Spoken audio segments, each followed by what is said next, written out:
Okay, so does the Jeep suit you for what you were looking for? You were looking for something to go back and forth? Yeah.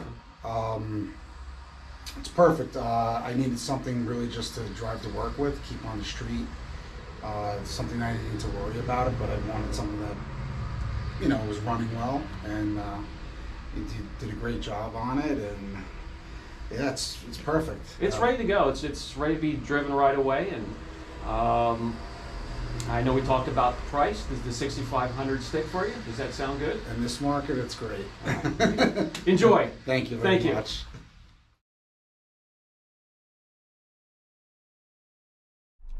Okay, so as you can see, the Jeep is sold. So we can head to the auction and pick up another one or two.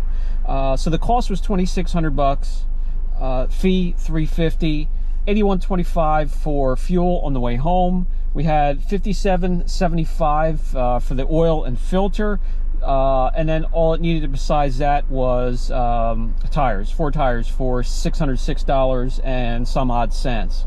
So we had $36.95.01 into it, and we got $6,500 cash. So we made around $3,000. On the right track to double our money. And what we want to do now is go back and pick up another one or two. We're moving up the ladder here. We're going to get more quality cars to be able to look at. That doesn't mean we want to spend a whole lot of money on one car. It doesn't necessarily mean that.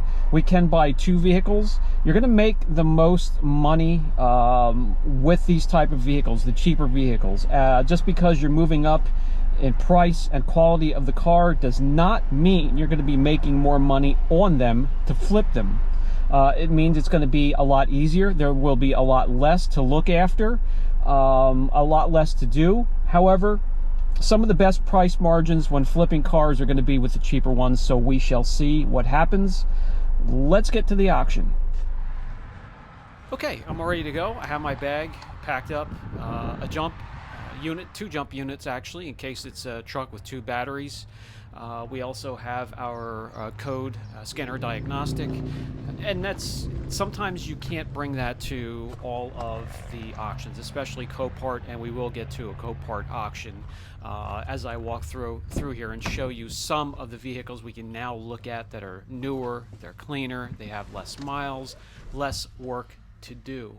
But yeah, I have a mat to lay on. I bring flashlights so I can lay down and look through as far as I can to see if anything's leaking. I'll start them up. I'll put them in forward, reverse, give it a little bit of gas with the brake on to make sure they're not slipping in any way. We turn the AC on, crank that, make sure it's nice cold air. Try all of the electronic functions and everything that can be worked, including the wipers and the lights, just to make sure everything's there and functional.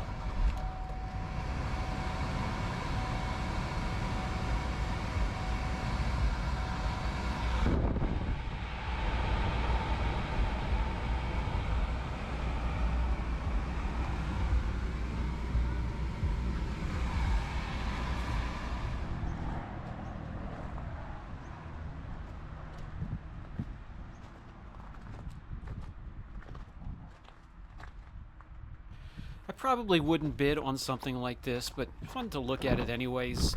I've done well with Volkswagens, Chevys, SUVs, Jeeps, especially Jeeps of any kind. They sell fast. Blazers, Nissans. There are many vehicles that you can unload quickly.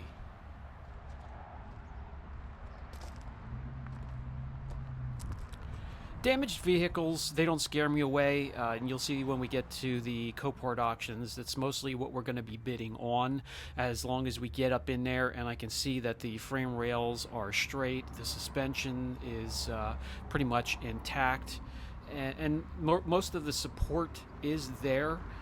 Just needs some panels swapped out, removed, and a little bit of repainting. I can tackle light minor work like that as well.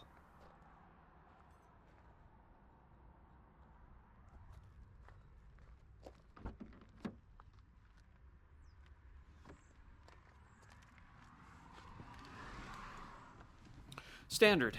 I'd probably enjoy that myself, but to be able to flip a vehicle and find somebody these days that can drive standard or stick shift, I might shy away from this one. We have a Nissan coming up that's been here for a few rounds, and that's not good news. Either the reserve is too high or it's been returned because there is maybe transmission problems.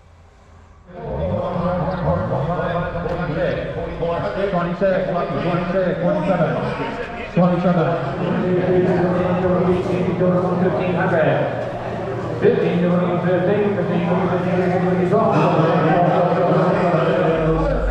Okay, so we're leaving the auction, and we're leaving empty-handed, but that's okay. Why? Well, out of the 30 there, about 30 cars, there were a good 5 or 6 to bid on. However, they went too high, or we didn't even meet the reserve, which means the seller can put a reserve in to buy the car back if it does not go for a certain price. So if he puts a buyback or a reserve for $5,000 and the leading bidder or the winning bidder has a $4,300 bid, the owner can either let it go for that price, or he can take it back and just keep the car and set it there at the auction for the next time.